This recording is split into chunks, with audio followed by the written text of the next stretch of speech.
Ok, chers auditeurs, on revient pour le dernier volet de cette semaine. Alors, on va parler d'économie brièvement, et puis on va parler aussi du Moyen-Orient, là, du mieux que je peux, là, mais ça va être à poursuivre la semaine prochaine, ça c'est certain.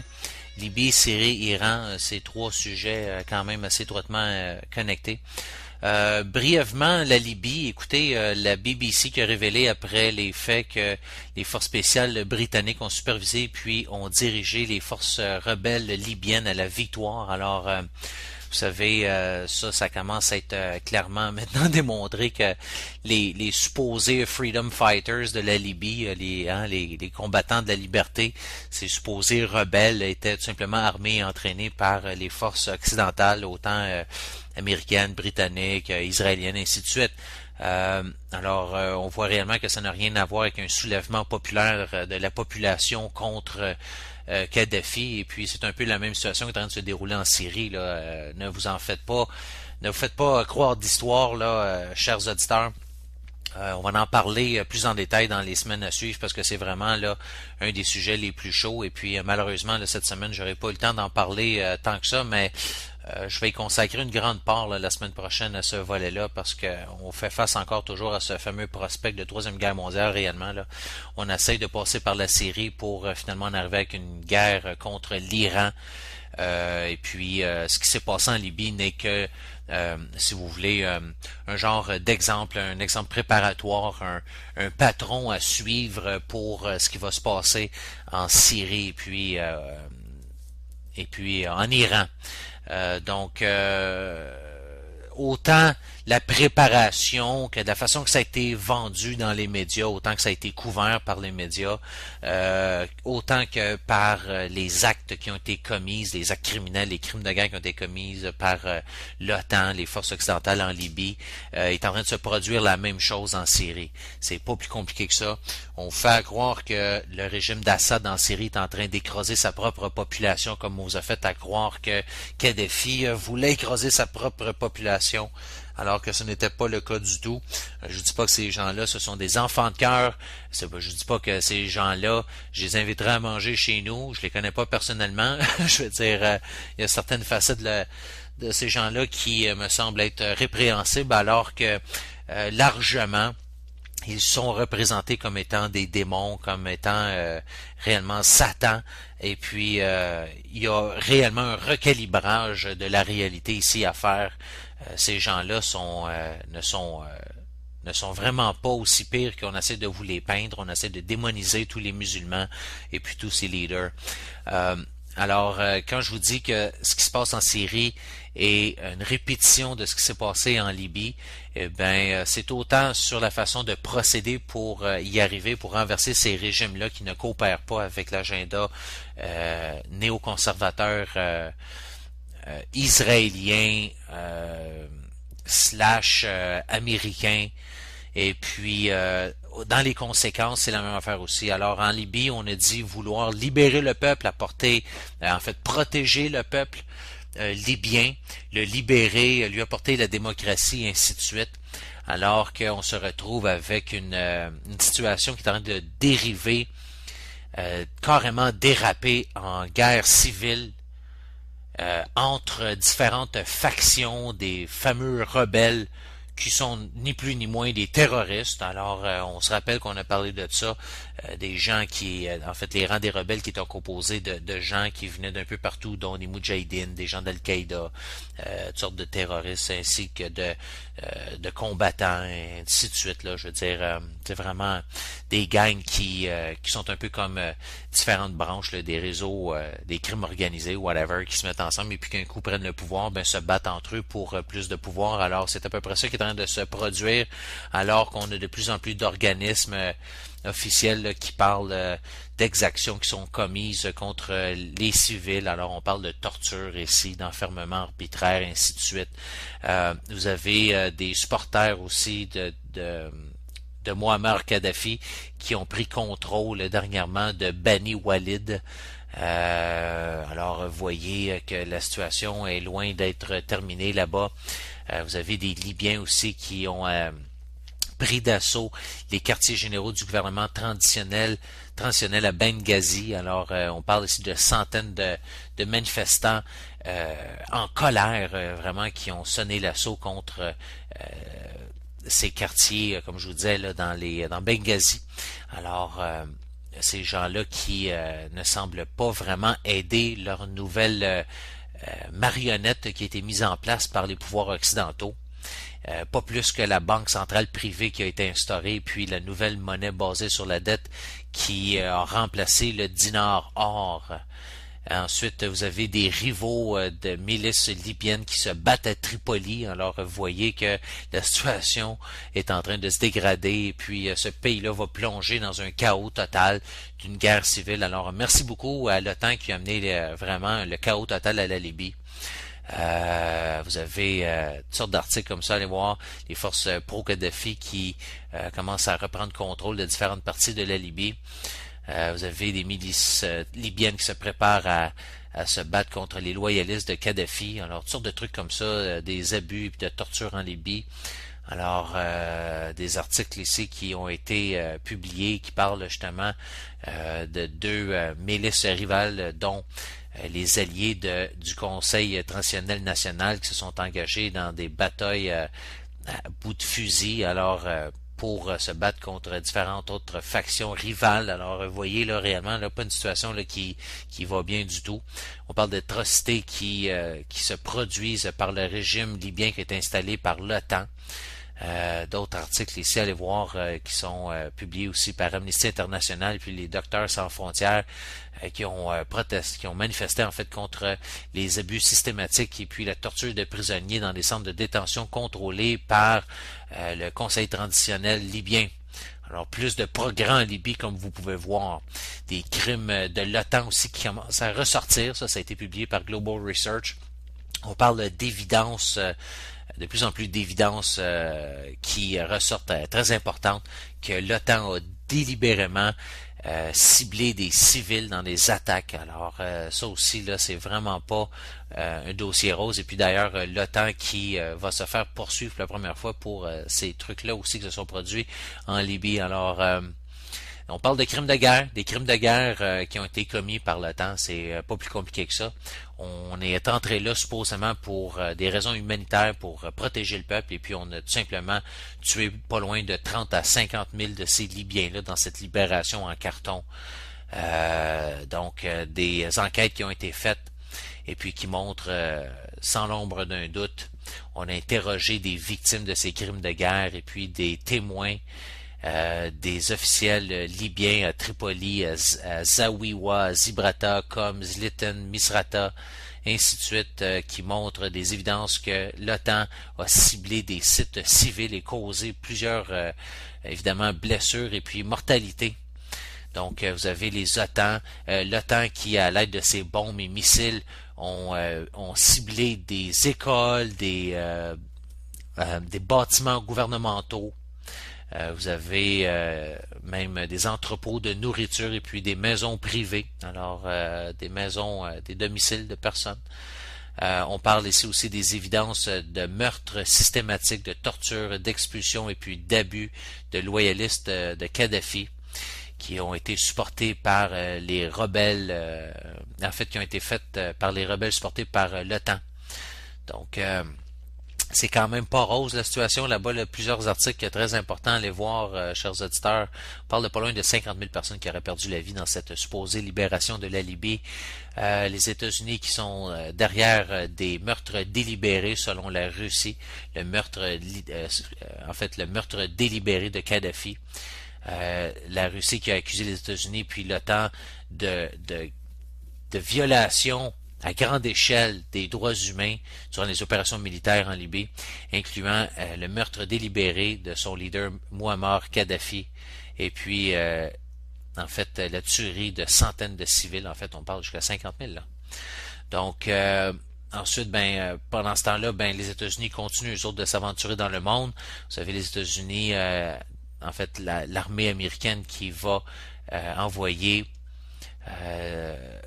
plus de bots, en fait, de soldats en Afrique. Et puis, on va continuer, en fait, à militariser l'Afrique.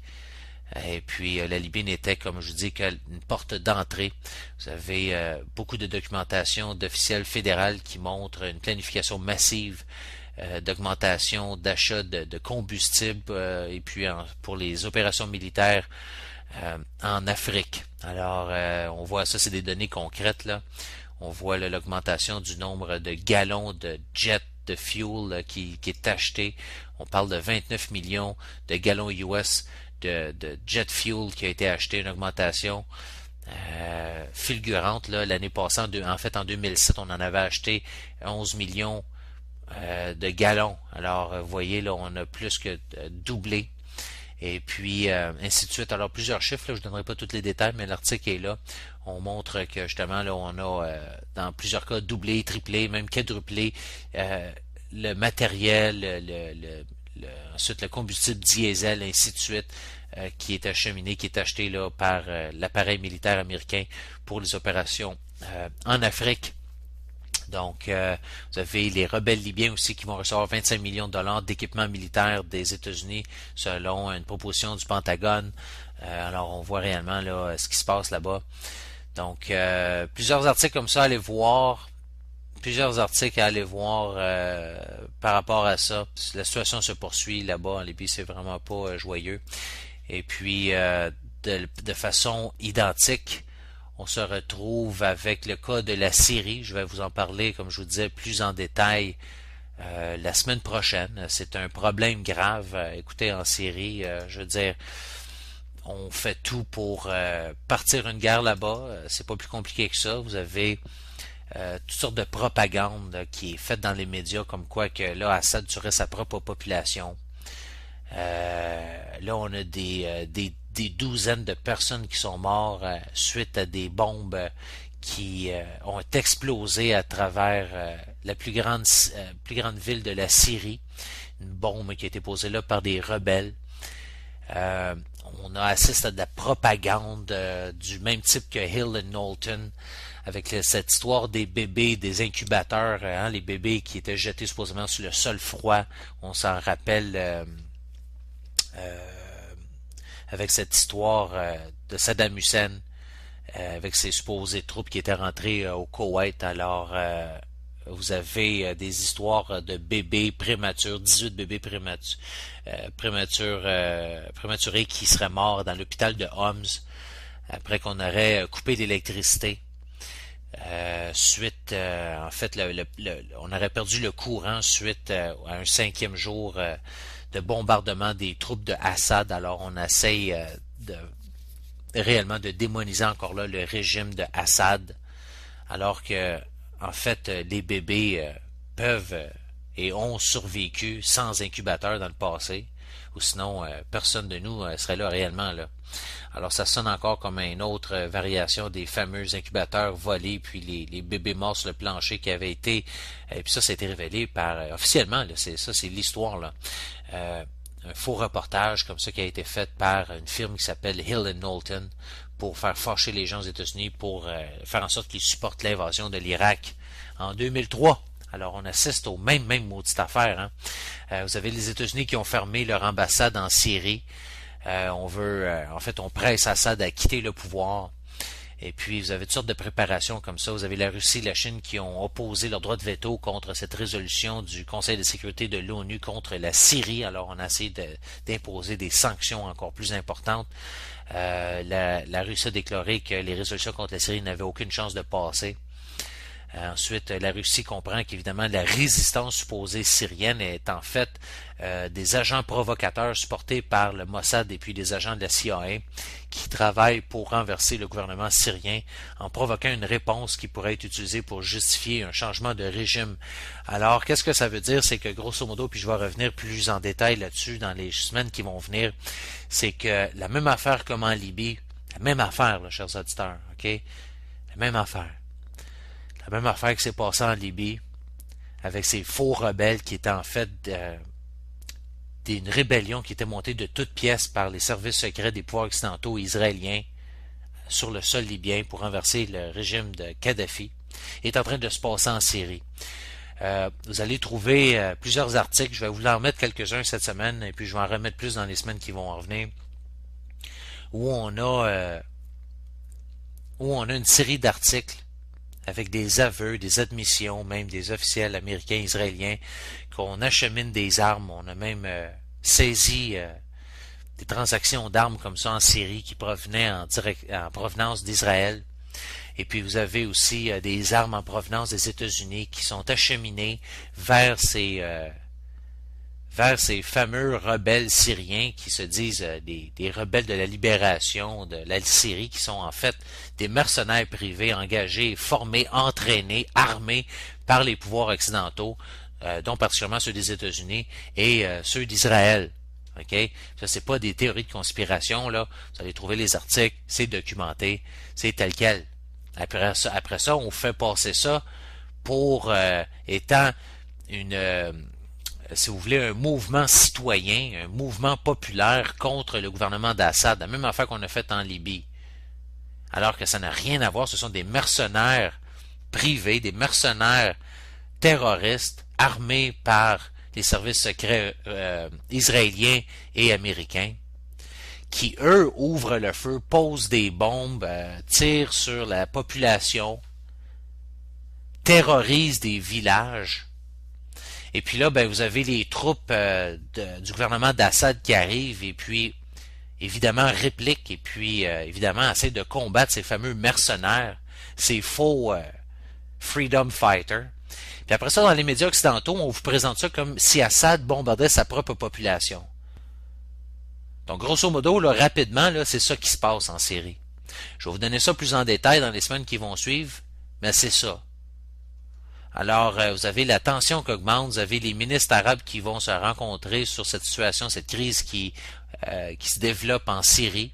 On est en train de préparer la guerre là-bas, on a des plans actifs de guerre, le Pentagone qui planifie justement une invasion militaire ou une intervention militaire en Syrie, plus ou moins ouverte. Ça peut être une guerre tout simplement ouverte ou une déstabilisation derrière la scène, comme on est en train de faire depuis les dernières semaines.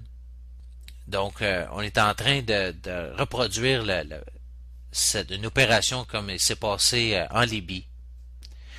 Possiblement faite en secret aussi. Écoutez, vous avez des interventions militaires qui pourraient évidemment inquiéter les gens un peu dans cette région-là. Alors, vous avez les États-Unis qui sont en train, et puis Israël, à travers des back channels, de fomenter un coup d'État, tout simplement en Syrie. L'appareil militaire américain qui commence à regarder ses options pour la Syrie.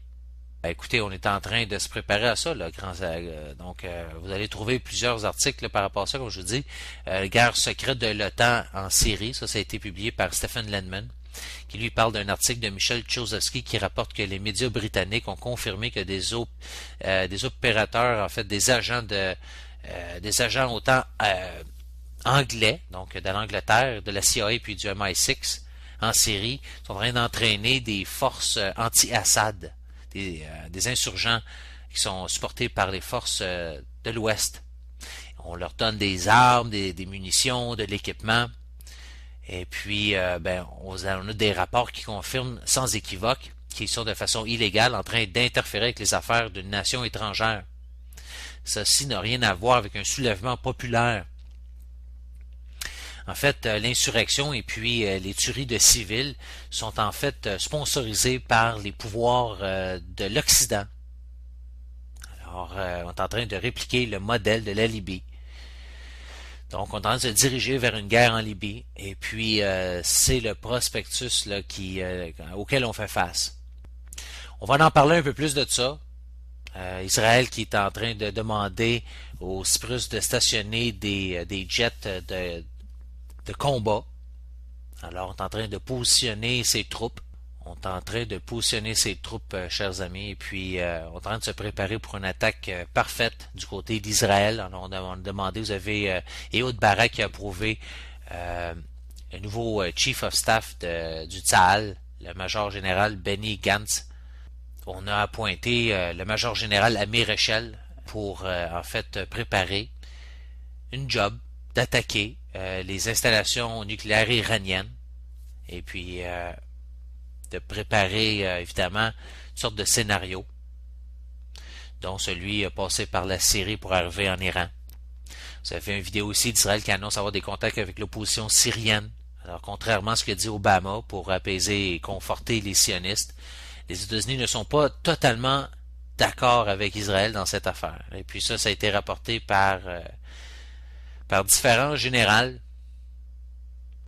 américains, et puis même Obama dans un certain sens. Alors, on sait que c'est une folie, là. C'est pas tous les généraux américains qui sont avec Israël dans cette histoire-là, là. Donc, on va y revenir plus en détail. La semaine prochaine, je vais vous parler de ça, de comment que les États-Unis et l'Israël supportent les terroristes en Syrie. Comment qu'on a des armes israéliennes qui ont été saisies en Syrie. De comment que le Mossad et puis les escadrons de la mort de la CIA sont en train d'entraîner des gens et de préparer un bain de sang en Syrie. On va parler de comment que les acheminements d'armement américains sont destinés pour l'Al-Qaïda en Syrie ont été saisis au Liban. Donc, vous voyez, c'est pas des petites histoires qu'on est en train de vous conter là. On est en train de construire des plans pour de l'aide militaire aux rebelles syriens, même aux petites affaires qu'on a faites en Libye. Donc, un dossier absolument chaud qu'on va continuer de développer la semaine prochaine.